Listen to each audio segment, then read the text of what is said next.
Hello and welcome, RSI Chess players. This is Mike Fellman. Today we're going to be continuing our discussion of the little center, which we started with last week. And that occurs after e4, e5, d4. Then we retake with really any piece in d6. So the piece where the pieces are does not matter so much. The key thing you need to realize is the little center occurs where we have a pawn on e4, black has a pawn on d6, and the white d pawn has been traded for the black e pawn. And this is just one way to get to this pawn setup. So the game we looked at last week, knight f3, continued knight c6, bishop b5, d6, d4, ed4, knight d4, bishop d7, knight c3, knight f6. So this was the game in lesson 2, and again we see the pawn structure where the white pawn is on e4, black pawn is on d6, and white's d pawn has been traded for black's e pawn, and white just has a little bit more space and a little bit better control of the middle, and we're going to talk about again, you'll see another example of how white takes advantage of that. So, in our game today, we're looking at Eli Vovsha, who's a strong Israeli player, not a grandmaster, and he is playing Joel Benjamin, who is an American grandmaster. The game was played in 2004. And white wins this game, and again, it's just a very good example of how to take advantage of some slight extra space in the center afforded to us, or given to us, by this little center setup, which we're going to see again in a minute. So, e4, e5, knight f3, knight c6, and instead of playing bishop b5, which was what we saw in the game in lesson 2, he just played d4 right away. ed4, knight d4, bishop c5. So black is attacking our knight, attacking the d4 square twice, so we need to defend it, and we can do that with getting a piece out, bishop e3. And black played bishop b6, because white does have the threat of taking on c6, threatening the queen, and then taking the c5 bishop. So for example, knight f6, double question mark move, knight c6, bc6, bishop c5, and if he tries to insert the move bishop e3, hoping we play like fe3 question fe3, and then he can take our piece back, and we're even as far as material goes. We can instead of taking his bishop, we are threatening to take his queen, so we can just take that instead. And obviously that would be a much better trade for us, to trade the knight for his queen than to just take his bishop. Okay, so bishop b6, knight c3, and d6. And here we are with our little center setup, again characterized by the black e pawn being traded for the white d pawn, a white pawn on e4, and a black pawn on d6. So again, black will be trying to free himself and equalize his space in the center by playing d7, d5. He can't do so right now because we control the square twice, and after d5 his queen would control the d5 square but no other pieces. So white continued queen d2, and his idea is to castle queenside and bring the rook up. Will be on the d line, and we'll have lots of pieces, the queen, the rook, the knight, all lined up for attacking the d5 point. Knight f6, and now white played what might look like kind of a funny move to some of you. He played f3, and so as we get better at chess and we care more and more about winning, we need to or begin to realize what our opponent is trying to do to us. And so the best way I can explain this to you guys is your opponent is actively trying to ruin your day. Meaning he doesn't want you to win, or he or she does not want you to win. They want you to lose. They want to take all your pieces from you and checkmate your king. And so f3 does a lot to what white sees, and what grandmasters, part of what makes grandmasters such strong players is that they're always seeing what their opponent's trying to do to them. So what white kind of sees here is he says, okay, he played knight f6, so he's almost certainly going to castle kingside. And after he castles kingside, his rook's going to be on f8, and he's going to want to put the rook. So let's say white just castles queenside, black castles kingside, and white plays, say, bishop e2, just developing a piece. Well, a very natural move for black in this position would just be rook e8.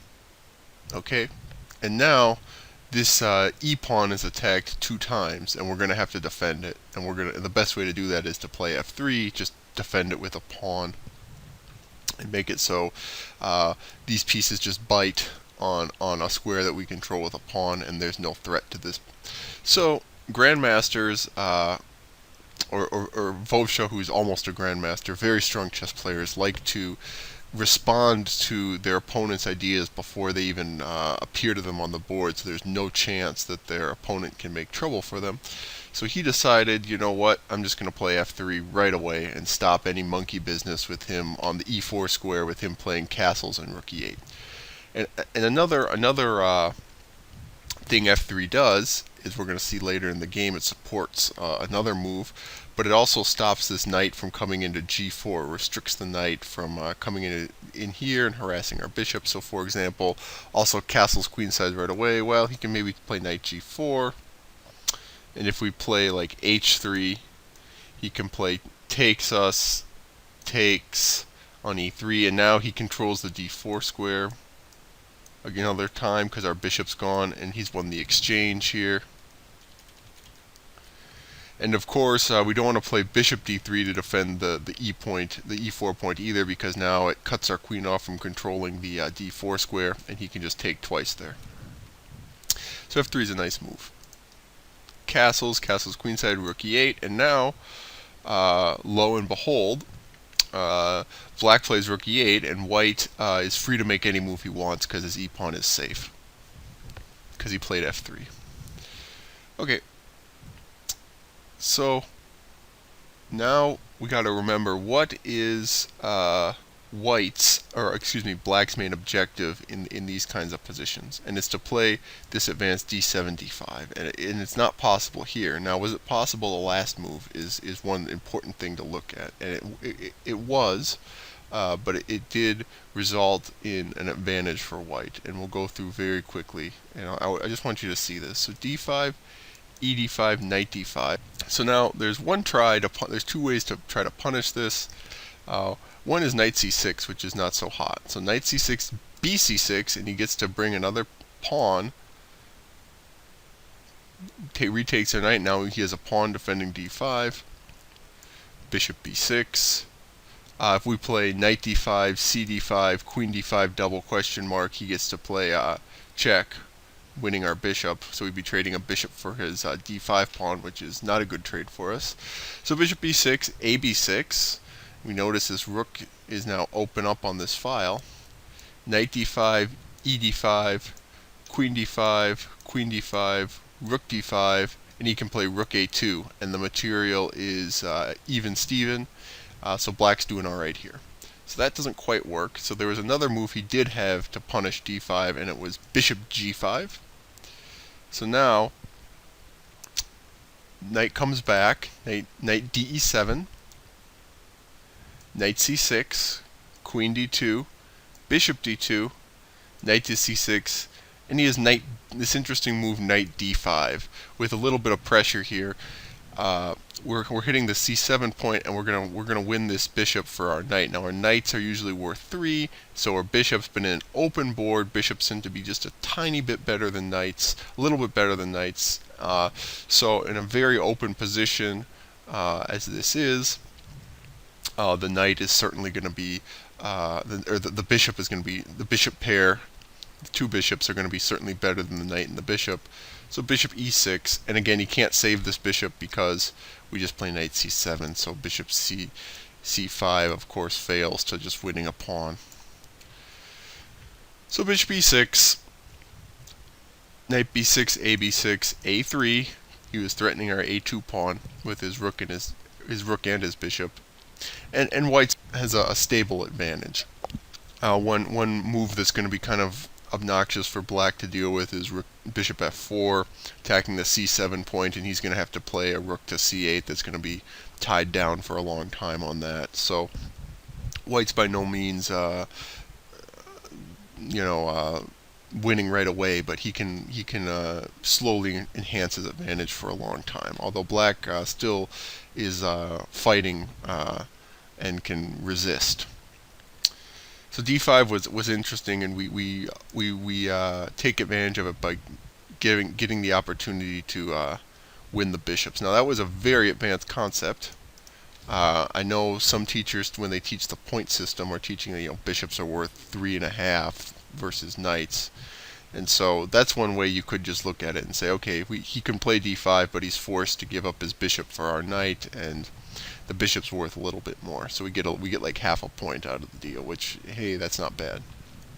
Okay, so black didn't want to give up anything, so he played rook e8, but now white has a really interesting pawn move to really stop d5. He plays g4. Now, what does g4 have to do with d5? Well, his idea is he can play g5, after which he'll be attacking this knight. So the knight will have to move away. And what's so important about this knight in terms of black's plans to get this pawn push in? Well, the knight is really a really key important piece that's attacking this square. So without this knight here, d5 is just not happening.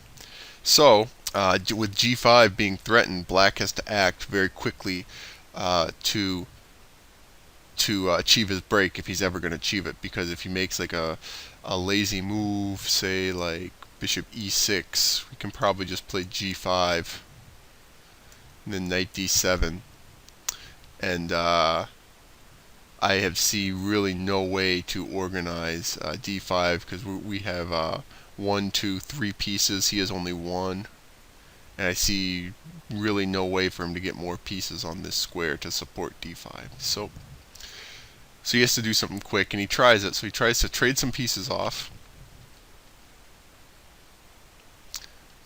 Bishop e2. Remember how he's playing bishop e6, not bishop d7, because he wants to have this retreat square for his knight, and he also wants to have the bishop on e6 hitting attacking the d5 point. Bishop e2. Bishop d4, queen d4, and he plays d5. Okay. So one thing to notice, remember how I was suggesting black should try c6 in the game in lesson 2 to help him play d5. Well, what's our opponent doing? He's trying to ruin our day. So if we play c6, we can just take now the d6 pawn is attacked twice, only defended once, and we can just take it. And black's just down a pawn. So bishop e6, bishop e2, 4 queen, and he tries d5 now. So let's see what's his idea here. Well, it looks like he just controls d5 more times than we do. So it seems after like ed5, it looks like he's just controlling the square 4 times. So how can he play d5? Well, so like ed5. So it looks like after ed5, knight d5, knight d5, bishop d5, queen d5, isn't he just winning a piece? Well, actually no, because queen d5, and his bishop on e2 is undefended. Rook e2. So he can't refute it. He cannot directly take on d5. So it looks like that black, kind of by a trick on this e line, by opening up the e line and lining up his rook with our bishop, he's getting to play d5, because when the knight moves to take here, our bishop's going to, and the file's open after these pawns are exchanged, the bishop's going to be left undefended. But white has an even sneakier pin of his own to take advantage of queen f2. So now our bishop's defended, and our rook is lined up with his queen, so he can't take like this, because we would get his queen with our rook. And so now we are threatening g5 and ed5. So black tries a really sneaky move again, and our opponent is trying to what's he trying to do? He's trying to ruin our day. So he plays queen d6. So now he's starting to get off the file with check, and then play de4, right? And the same thing applies So if he tries like something like this, we take. If he tries to win a piece with c4, we play check and move away, and we're fine. So we were able to get out of this pin with check. We're not attacking the king, but we are getting out of the pin with check, gaining critical time because he's going to have to move his king. Okay, so rather than playing that, another move I found was c6, g5, knight d7, ed5, cd5, f4, defending the pawn, rook c8, rook hg1, knight b6. And I thought this was slightly better for white, who has some pretty centralized pieces. But queen d6 is a really sneaky move, but black has a nice response, or excuse me, white has a nice response to it, f4. So now there's no queen f4 check, and we maintain this pin. And you might be thinking, but wait a minute. So if we try, again, let's try this. So if we try g5, queen f4 check, king b1, and black exploits a pin of his own. Our f3 pawn is pinned to our queen, so he plays knight e4. We can't take, because his queen takes our queen for free. So we can't play g5, and ed5 doesn't quite work either, because a knight d5, bishop d5, c4, queen f4 check, getting out of this pin, unpinning the bishop with check, as we covered a minute ago. So f4. Now wait a minute, is that leaving the d pawn or the g pawn in trouble? Not quite, but black takes it. So I thought his best chance was to play queen b6, get out of the pin. We trade queens. f5, bishop d7, ed5 with an extra pawn, but black is still living in this game. He's not dying right away. So that was queen b6 was a good try, but he played bishop g4. He took our pawn, but now we need to be asking another question. Does this open a file up to the black king? And yes, it does. We're going to play rook g1 and play down the g file against the black king. So bishop g4, knight g4, queen g3. Queen e6 to defend the knight. Now if he comes back like knight f6, we play e5, forking the knight and the queen, just so winning a piece. And if he tries to defend his knight with queen g6 and trying to use his queen to plug up the g file, simple moves win. Rook g1, knight f6, because we are threatening to play queen g4, queen h4. Now the queen has to move, and it has only two squares it can go to. Well, on queen h5, we exploit the pin of the g7 pawn with queen f6, and he can't take here because it would be check. Queen h6 is even worse.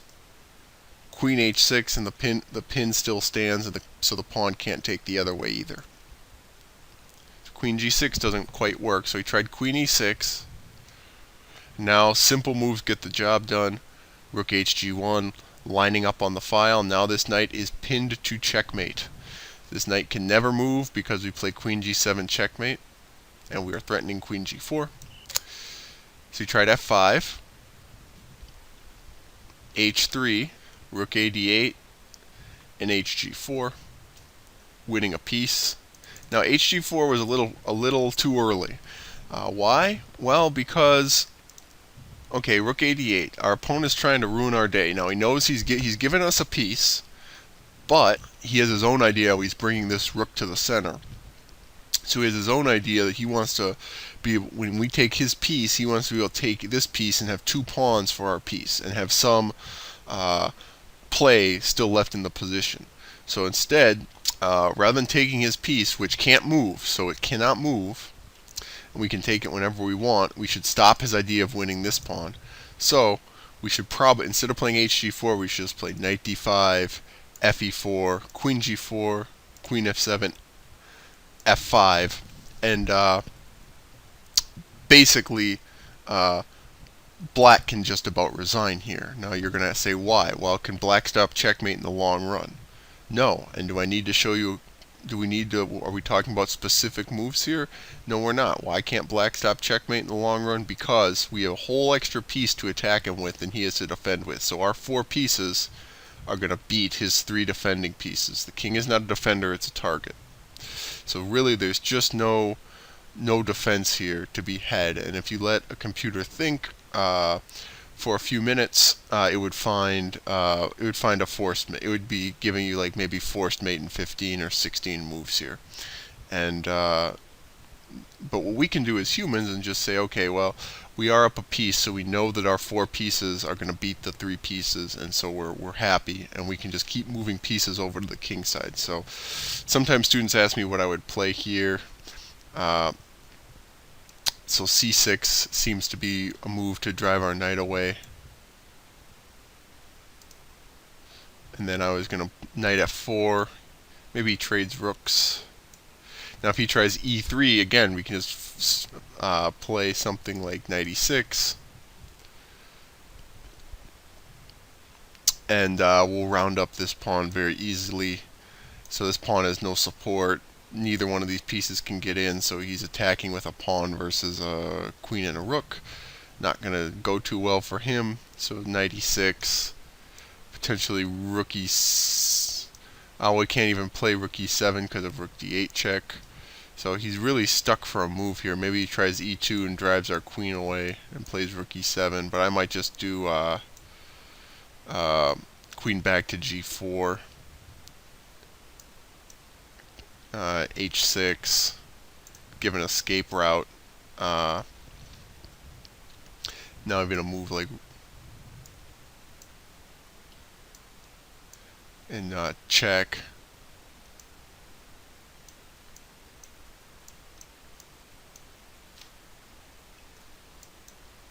So checkmate. So I said about 15 moves and it was about 10 moves, okay? So for example, and I didn't calculate any of that stuff. I just started moving my pieces this way and created some threats, and you could see there's just no defense for black to be had. Okay, but instead he played hg4, which is enough to win the game, but it gives black some chances. So fe4, so now black has 2 center pawns for the piece. f5, queen e5, e5. So he puts his knight here. You're going to just roll through these moves. b4, so he doesn't want c5 booting his knight from its nice central square. The kings are centralized in the endgame. c4. Now, black actually resigned here. And the best explanation I can give you why black resigned is because what does black have that white doesn't have? Well, he has 2 pawns in the center. Can either one of them move? No.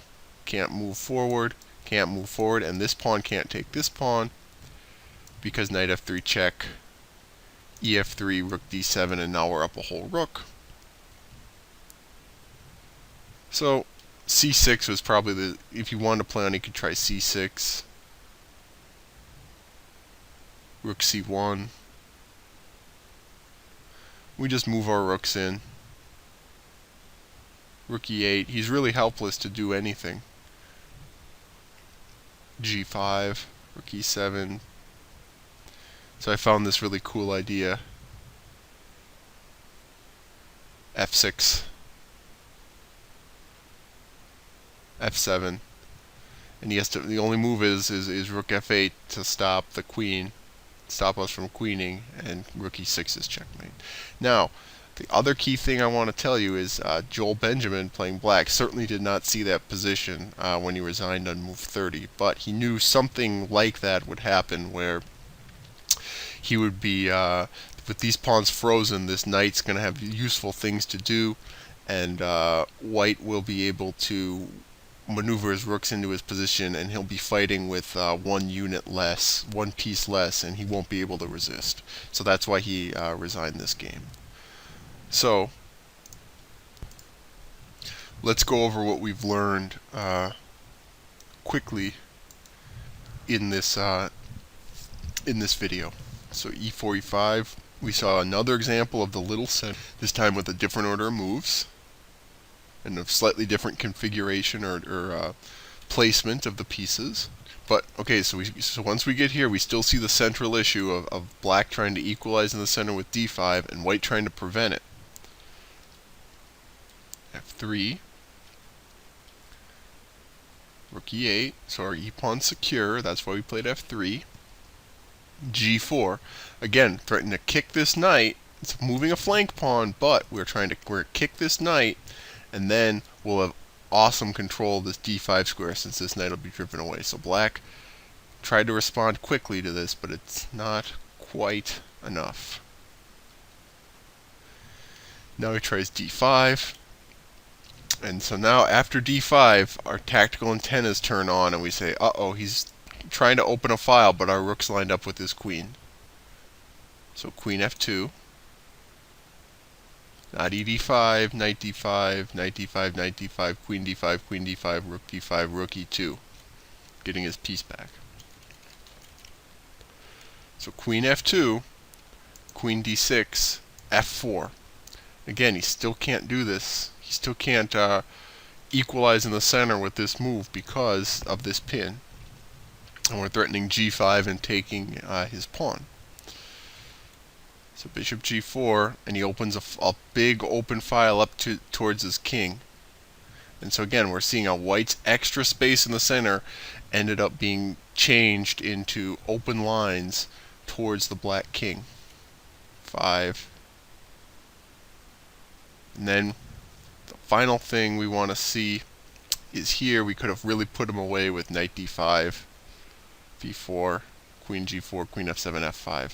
And again, we're confident that we'll be able to have a superiority of force because we have 4 units to attack with, and he only has 3 units to defend with. Okay, so that was the lesson for today. So keep in mind, we only move flank pawns when it's where the center's secure, as it was, because g4, certainly after g4, d5 is not safe because we played g5. And white methodically clamped down on this square, on the d5 square, and was able to use his extra space to find roles for his rooks to end up attacking the black king and developing his attack on the flank. So just like in the other game, but it's with a slightly different configuration of the pieces, and that's an important thing to note. Also, that this pawn structure comes up in many different openings, and we'll be seeing a few more examples of it because ultimately my goal for you guys is to play e4, e5, knight f3, knight c6, and we're going to play bishop b5, d6, d4, ed4, and we'll be playing this position with a similar pawn structure. Okay, Mike Fellman signing off.